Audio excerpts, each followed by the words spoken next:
देखिए बच्चों, अभी हमने 3-4 दिन पहले आपको लिखवाया था कि अगर कोई सरल रेखा है उस पर कोई किरण खड़ी है, ये तो कहते हैं सरल रेखा पर किरण खड़ी है, तो ये जो दो कोण बने हैं ये कहलाते हैं, ये जो आसन कोण है क्या कहलाते हैं? रैखिक युग्म कोण। और इनका योग कितना होता है? 180 है। उसका हमने बताया था कि अगर दो रेखाएं एक दूसरे को काटती हैं तो ये जो आमने सामने के कोण हैं ये शीर्षानुरूप कोण कहलाते हैं और ये आपस में बराबर है। तो आपको सीधी रेखाएं ढूंढनी है, कहाँ काट रही है ये ढूंढनी है और शीर्षानुरूप कोण ढूंढनी है। ठीक, सीधी रेखा ढूंढनी है, उस पर कोई किरण खड़ी होगी ये। उसके बाद एक शब्द सुना होगा आपने,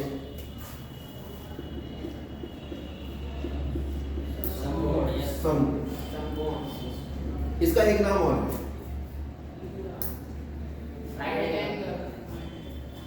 राइट एंगल। क्यों हम इसे राइट एंगल कहते हैं, क्यों हम इसे समकोण कहते हैं? और समकोण कितने डिग्री का होता है? 90 डिग्री वाले को ही समकोण क्यों कहते हैं, ये बात कौन बताएगा? 90 डिग्री जो कोण है उसी को समकोण क्यों कहते हैं? 80 वाले को क्यों नहीं कहते? 45 वाले को क्यों नहीं कहते? 30 को क्यों नहीं कहते? सर कोई लंब होता है रेखा पे, एक तरफ उसका कोण बनता है समकोण। हाँ, थोड़ा थोड़ा ये पहुंच गए, लेकिन अभी इनके 2 शब्द कम रह गए। चाहो तो खुद पूरी कर दो आप, चाहो तो कोई और पूरा कर दो। हाँ बोलो। सर वो 360 मतलब 360 एंगल को पूरे मतलब 90 एंगल 4 में बिल्कुल समान रूप में बांटता है। अभी थोड़ा कम रह गया, पहुंच गए तुम लगभग, थोड़ा और आगे निकल गए। जहाँ जाना था भोजपुरा जाना था, सैंथल पहुंच गए। देखिए, अगर किसी रेखा पर कोई किरण इस प्रकार खड़ी है कि बनने वाले दो आसन्न कोण समान हो, बनने वाले दो आसन्न कोण समान, यानी ये वाला कोण जो है वो इस कोण के, ऐसी स्थिति में प्रत्येक कोण को हम कहते हैं समकोण। और जब ये दोनों कोण समान है, अगर ये x है तो ये कितना होगा? x। और ये है सीधी रेखा, तो what is the sum of two angle on a line? 180 है ना। एक सीधी रेखा पर कोई किरण खड़ी है तो दोनों तरफ बनने वाले कोण रखे, क्यों लीनियर पेयर एंगल होते हैं, इनका योग 180 हो गया, इनका सम 180 हो गया, तो 2x बराबर 180, तो x कितना है? 90। क्योंकि x 90 आया, इसलिए दोनों कोण कितने डिग्री के हो गए? 90। ये भी 90 डिग्री का हो गया और ये भी 90 डिग्री। विशेष कोण है ना ये, हमेशा 90 ही होंगे। जब भी कोई किरण किसी रेखा पर खड़ी होगी और इस प्रकार खड़ी होगी कि ये दोनों कोण बराबर होंगे, ये हमेशा दोनों कोण कितने बनेंगे? 90। इसीलिए इसको कहते हैं समकोण। क्लियर हो गया? याद रखोगे कि अगर किसी रेखा पर कोई किरण खड़ी है और दोनों कोण बराबर है, ये वाला निशान लगाओ।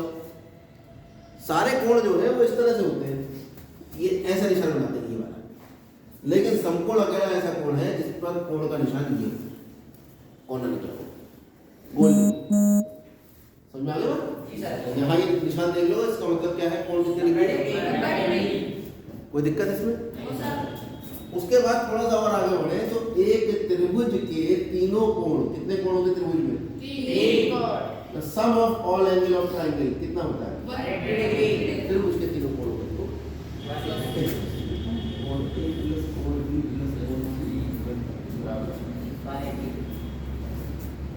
ये आप इसे angle sum property of triangle या किसी त्रिभुज के कोणों के योग का नियम, कुछ समझ में आ गया? इसके बाद अगर हमारे पास कोई त्रिभुज है, उस त्रिभुज की किसी एक भुजा को बढ़ा दें, वो ये वाली भी हो सकती है, वो ये वाली भी हो सकती है, किसी भी एक भुजा को बढ़ा दो, चाहे इसे बढ़ा दो चाहे इसे बढ़ा दो, ठीक है? तो ये जो बड़ी हुई भुजा है, ये त्रिभुज की भुजा से जो कोण बनाती है, इसे कहते हैं हम बहिष्कोण। एक्सटीरियर एंगल अंग्रेजी।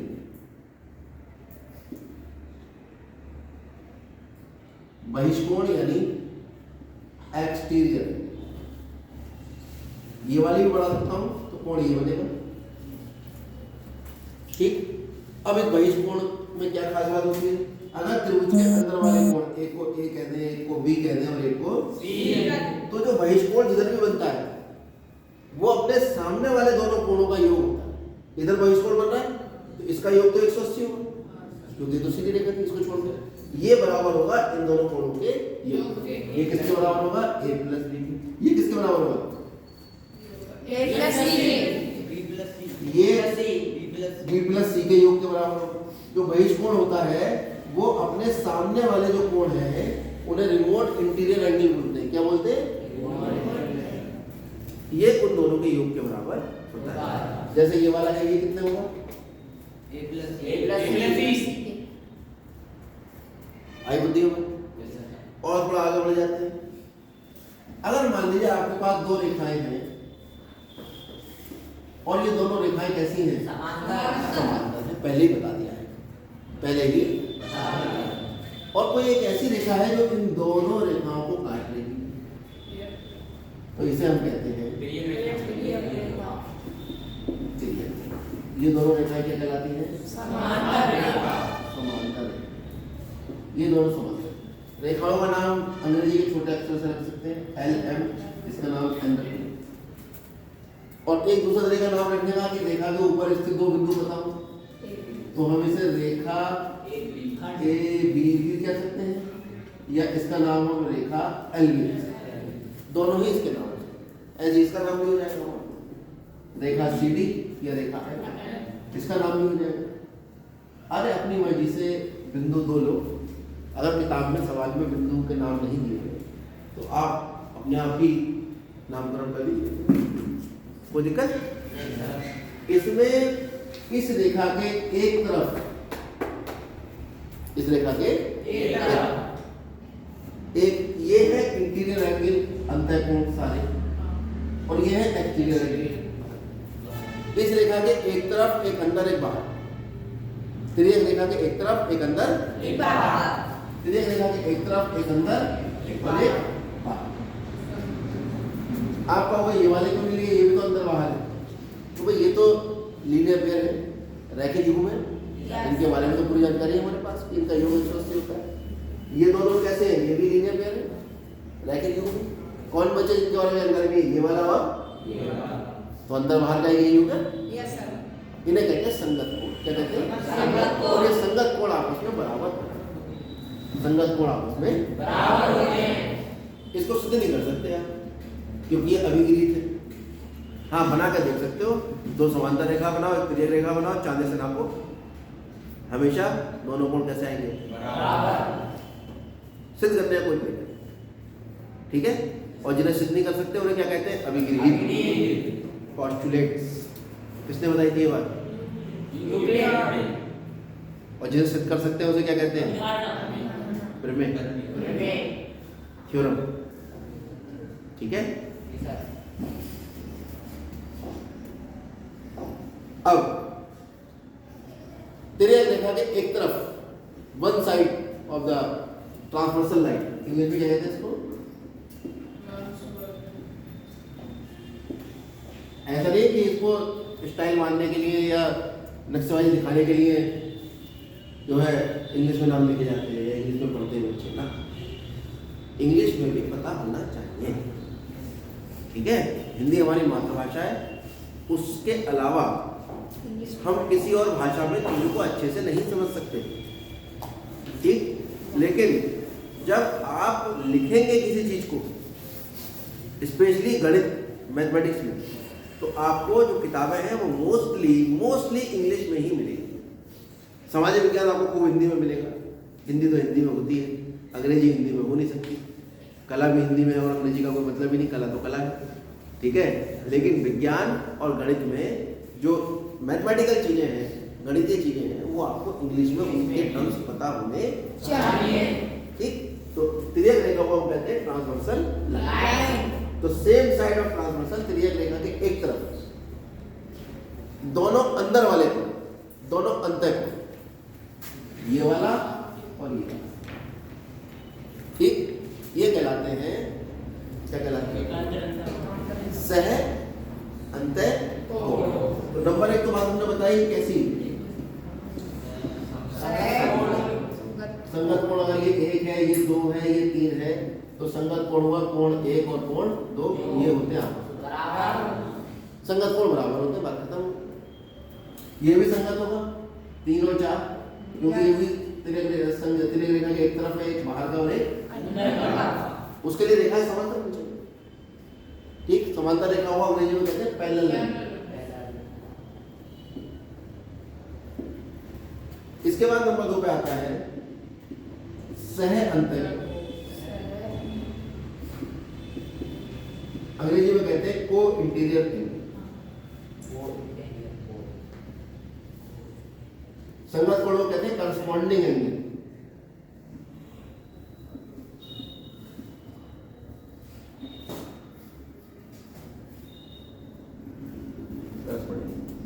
सह अंतर कोण जो होता है इनका योग 180 होता है।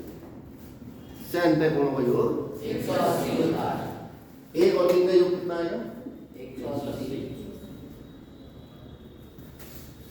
अंत है तो अंदर वाले, और सह मतलब एक ही तिर्यक रेखा पे, ठीक है, और अंत कोण इनका योग 180। इसी बात को यूक्लिड ने अपने 5वें पोस्टुलेट में कहा था कि अगर दो रेखाओं को कोई रेखा काटती है, और अब ये दो रेखा है, मान लो ये और ये, इन्हें एक रेखा काट रही है, तो अगर चित्र आपके पास है तब तो मालूम है कि इधर की तरफ बढ़ाओगे तो मिल जाएगी, है ना।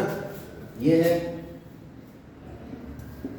ये इधर की तरफ बढ़ाओगे तो मिलेगी। यूक्लिड ने अपने 5वें पोस्टुलेट में कहा था कि अगर दो रेखाओं को एक रेखा काटती है तो सह अंतः कोण का योग जिधर 180 से कम आता है रेखाएं उधर ही मिल जाती है।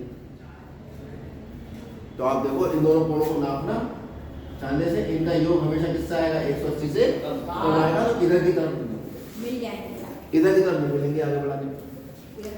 ऐसे यहाँ पर इन दोनों कोणों का योग, बिना चित्र बनाए की बात बता रहा हूँ, चित्र देख के कभी कभी ऐसे बिल्कुल सीधा है आपको अंदाजा नहीं लगना। हमने समांतर भी नहीं बताया, खाली एक कोण बता दी।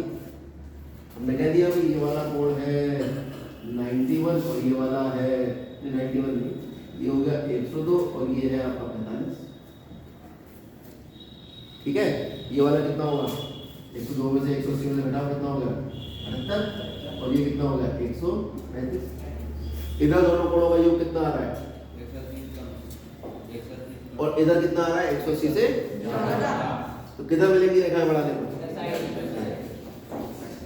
और अगर 180 आ गया तो रेखाएं कभी भी नहीं मिलेंगी, ना इधर मिलेंगी ना इधर मिलेंगी, और जब नहीं मिलेंगी तो वो जो रेखाएं नहीं मिलती एक दूसरे को आगे बढ़ाने पर, पीछे बढ़ाने पर, उन्हें क्या कहते हैं? यूक्लिड के 5वें पोस्टुलेट से ये वाली बात निकल जाएगी। समझ में? अब अगला आ गया एकांतर अंतः कोण। क्या नाम आया? नाम से पता लग रहा है एकांतर अंतः कोण, अंग्रेजी में कहते हैं अल्टरनेट एंगल।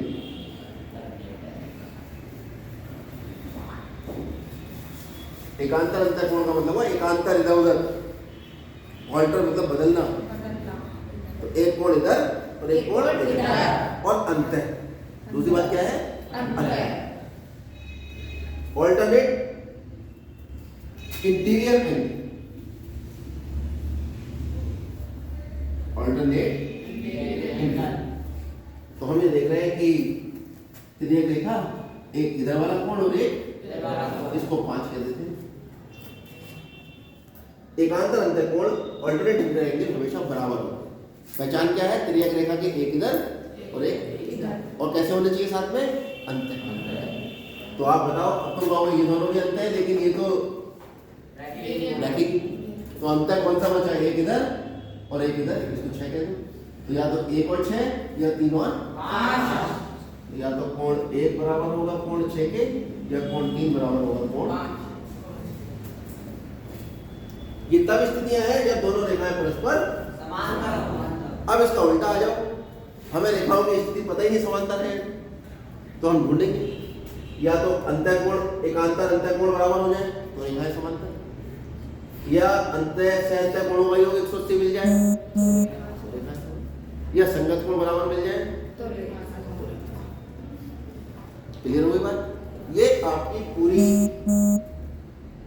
छठा पार्ट पूरा कंप्लीट। इतनी बात अगर समझ लिया। अब सवाल कैसे याद है? सवाल ये भी आ सकता है, लो भाई एक त्रिभुज है, इसका ये वाला कोण 45 है, ये वाला कोण 30 है, x का मान बताओ। 105 त्रिभुज के तीनों कोणों का योग कितना होता है? x का मान निकला है। ये भी आ सकता है कि ये एक त्रिभुज है, इसका एक कोण x है, एक कोण दूसरा भी x है, और ये वाला कोण आपका 90 है। x का मान बताओ। 45 कैसे पता लगाते हो? इसके तीनों कोणों का योग। तो एक उसने कह दिया कोई त्रिभुज है जिसकी दो भुजाएं बराबर हैं, एक त्रिभुज है जिसकी दो भुजाएं बराबर हैं, और ये जो बराबर भुजाएं हैं वो एक दूसरे से 30 डिग्री पे झुकी है, तो बचे हुए शेष दो कोण क्या हैं? क्योंकि बराबर भुजाओं के सम्मुख कोण बराबर होते हैं। ये कोण x होगा तो ये भी 75 तीनों कोणों का 180, x का मान 75। एक ये भी हो सकता है कि भाई हमारे पास एक त्रिभुज है, उसकी तीनों भुजाएं आपस में बराबर है, तो त्रिभुज के कोण निकाल के बताइए। 60 निकाल के बताना। पहले हम कहेंगे ये दो भुजाएं बराबर है, तो ये वाले दोनों कोण आपस में बराबर है। ये दोनों भुजाएं बराबर है, तो बराबर भुजाओं के सम्मुख कोण बराबर होंगे। तो 3 है, तीनों का योग होगा 180, x का मान कितना आ गया? 60।